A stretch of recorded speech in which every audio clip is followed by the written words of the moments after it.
Google Home is a voice-activated speaker powered by the Google Assistant.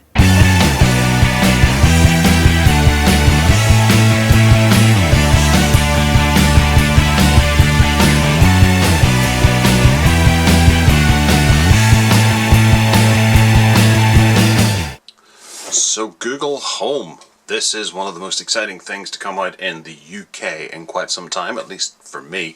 I'm sure the folks in America are going, yawn, that was like 6 months ago. Well, it's only just come to the UK, and I'd like to think that I'm one of the first people to actually have it. I'm sure other people have played with it and unboxed it and that sort of thing, but I've got it and it's new to me. So let's have a quick look and see what Google Home actually is. Well, it says on the front here, it's a hands-free smart speaker by Google. This is what it looks like, and it's got Google Assistant built into it, and it promises to revolutionize your home. Well, it doesn't actually say that anywhere, but I'm paraphrasing. Okay, so it's got far-field voice recognition to support hands-free use. It goes on 2.4 and 5 gigahertz Wi-Fi. It's got simple setup with the Google Home app on Android and iOS. Anyone who has a Chromecast should already have the Google Home app. High excursion speaker delivers clear highs and rich bass for hi-fi sound. That is something I'm really excited about. Chromecast built-in allows streaming from compatible audio apps to Google Home, and multi-room playback to sync across speakers that have Chromecast built in. Can't say I've noticed too many of those, but well, it's there. Check out these compatible services. We have Google Play Music, Spotify, TuneIn, Nest, SmartThings, Hue, and Google Chromecast. Note that this is a sticky label that's been stuck on, obviously so they can update, remove, and just generally tinker around with what's promised on the side there. What's included is Google Home AC power adapter. What's included is Google Home and AC power adapter. So here we have just the blurb of what to expect from it. Get questions answered, get the music going, get stuff done, get your smart home started.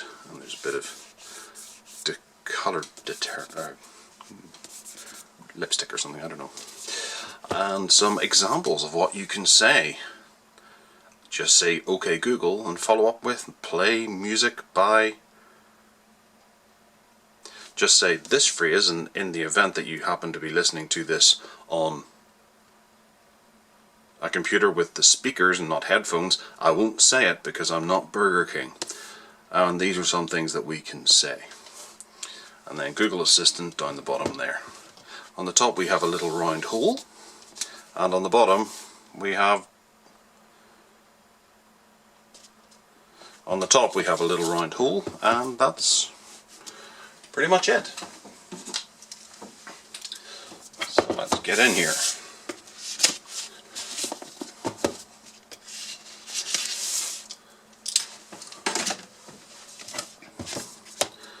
Slider up, and we have a rather swish box with a little bit of satin pulley bit and a magnet. So there we are. It's a lot smaller than I anticipated. I thought it was going to be the full size of the box, but now I think about it, it's probably got it's got the adapter in there as well. So there we have the Google Home on top. We'll set that to the side for a second. And there's stuff there, so that, I don't know, I'm not entirely sure what the point of this is, but probably just to keep it in place, stop it rolling about, hopefully. There's a bit of cardboard, no wires or anything, so it's not hooked up to that. A getting started card, plug power cable into Google Home, plug power adapter into wall socket, and download and run the application, which I already have. Oh, there's more stuff on the back here. For more, go to g.co.home/device for stuff and touch controls. That'll be handy to keep in mind. So we have, just start by saying this phrase, and a bunch of other things that you can do with it. That'll be fun to work our way through to see if any of them are useful to you. Where's the nearest pharmacy? When do they close? And apparently you can, if memory serves, you can keep a bit of a conversation going, so you only have to say this to trigger it and it'll start, and you can follow up with other questions. Designed to match your home. How do they know what my home looks like? Wow, Google's amazing. And nothing on the back of that is save for a small QR code. There you go. You can maybe scan that as long as it's not pertinent to my particular Google Home, and a limited warranty card. Then we have the power adapter, which is actually quite nice. It's got the Google logo on it, or it's got a G at least, it's not quite the Google logo, and it's a flat cable, and it's quite a long one as well.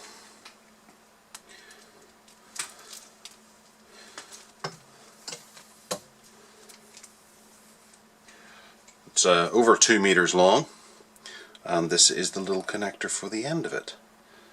Then this obviously goes into here and fits snugly like so,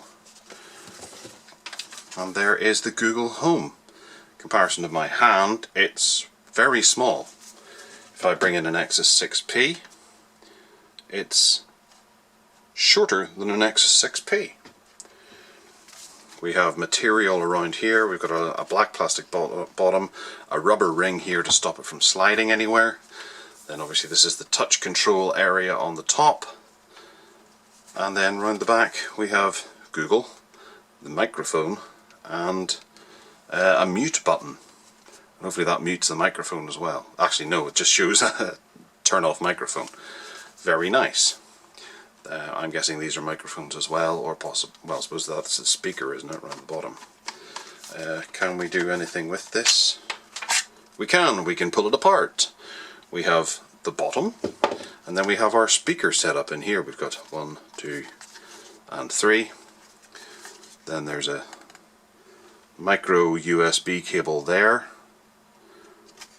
for connecting stuff, obviously maybe peripherals in the future or something else that you could maybe plug it into.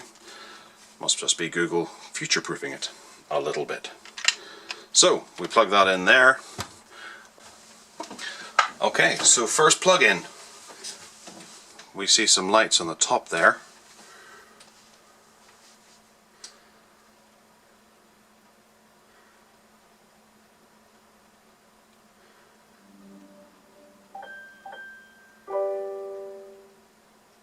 Welcome to Google Home. To get started, download the Google Home app on a phone or tablet. Which we already have. With a tribute to Carrie Fisher. New device is found, so we're going to set up our new Google Home device. Google Home found. Connecting. Successfully connected. Next, your Google Home will play a test sound. I did hear the sound. What room is your Google Home in? We'll put it in an office.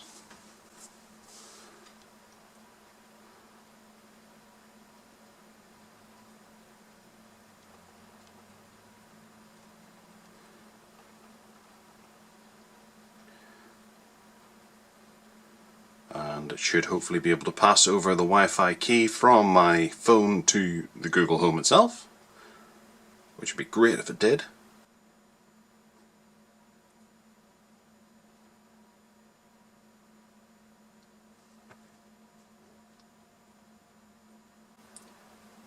And there was a problem. Okay, we didn't have much luck with the Wi-Fi setting. But closing the app and going back into it, it's asking us to set up Google Home, which is a little better than what it was before. So we'll just carry on with this and see what happens. So we can allow personal results. We can link in our various accounts that are supported. So here we go with Spotify, and that's linked in okay. And setup is complete.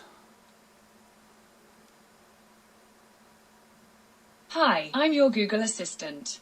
I'm here to help. To learn a few things you can do, continue in the Google Home app. Okay, so I don't know whether this is going to actually connect to the internet because it didn't give me any confirmation that it has connected wirelessly. So, okay Google, how far away is the moon? The moon is 384,400 kilometers from Earth. Great. Okay Google, tell me about my day. Hi, Gareth. It is 1:40 p.m. In Bangor it's 9 degrees with rain. It'll be raining today with a forecasted high of 9 and a low of 4. Have a nice day. Okay You Google, haven't chosen stop. any from headlines from Fair enough. So I cut her off short there. Okay Google, play BBC Radio 1. Streaming BBC Radio 1 from the BBC. Okay Google, stop. I don't want to get sued for that. Also, I don't have a TV license. So. Okay Google, what can you do? There are lots of things I can help you with. For example, you can say, "What does inquiry mean?" Or, "How do you pronounce hello in Italian?" Do you want a couple more ideas? Okay. Here are some more things to try. You can say, "Stock price for Barclay," or "How much vitamin C is in an orange?" Want some more? Okay. You can say, "Where do you like to travel?" Or, "How many calories in 100 grams of chicken?" To see more examples, check out the Google Home app.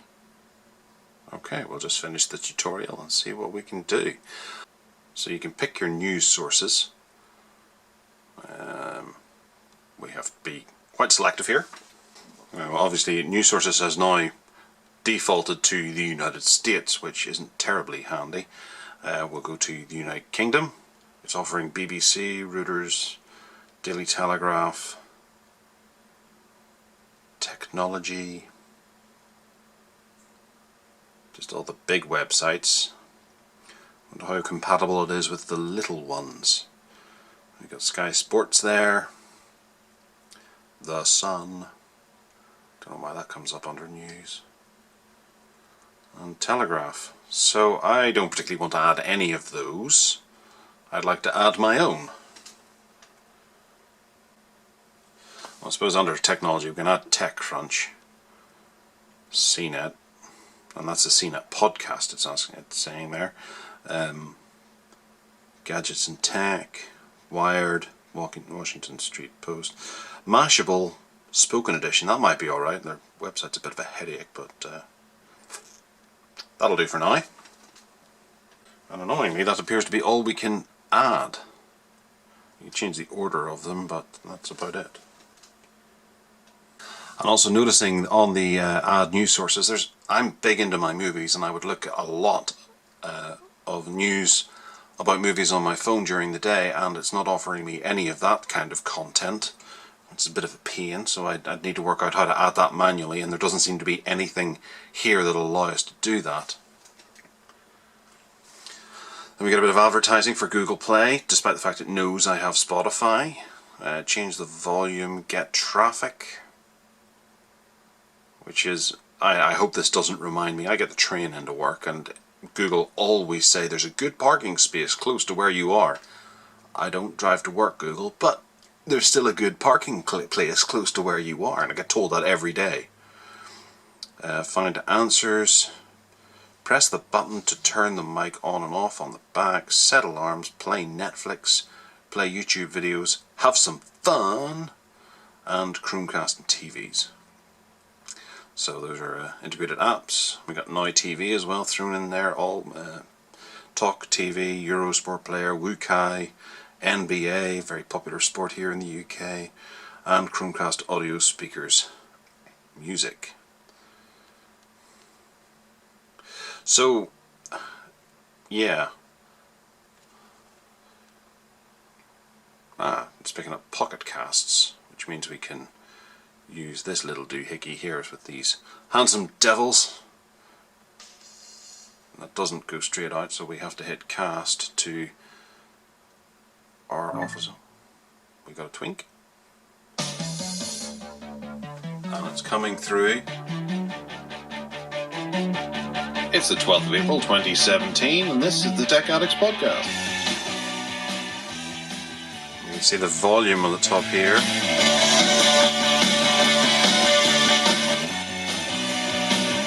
The speaker does lose an awful lot of bass very quickly. This week we discussed the Nokia comeback that's impending. Jay Sounds takes pretty a look good at there. the little projector. Leela sticks something in her ear, and I get...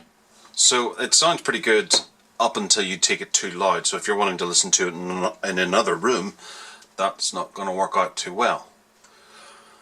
Okay, well what we're going to do is we're going to put it through its paces over the next week or two, and we'll have a review up on techaddicts.uk toward the end of the month. I'm quite excited about using this for a while and seeing how it fits into my life, if it changes everything or if it's just a fad that I'm going to use for a few days and then just get irritated by.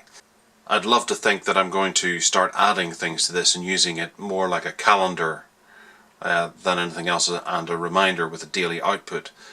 Frequently I'm finding that if I use the trigger on my phone, it doesn't actually get added to my calendar, and whenever I go looking for something I can't actually find it, and it's hidden away in the assistant, which doesn't seem to bear any resemblance to the calendar app, and that irritates me greatly. So hopefully I'll be able to understand exactly how Assistant works, and Google Home will become my best friend. Alright, well, ask me any questions down in the comments below. Thanks very much to Maplin for sending this across to me, and I'll put a link in the notes below for where you can get it from Maplin. And other than that, hit the subscribe button and take care.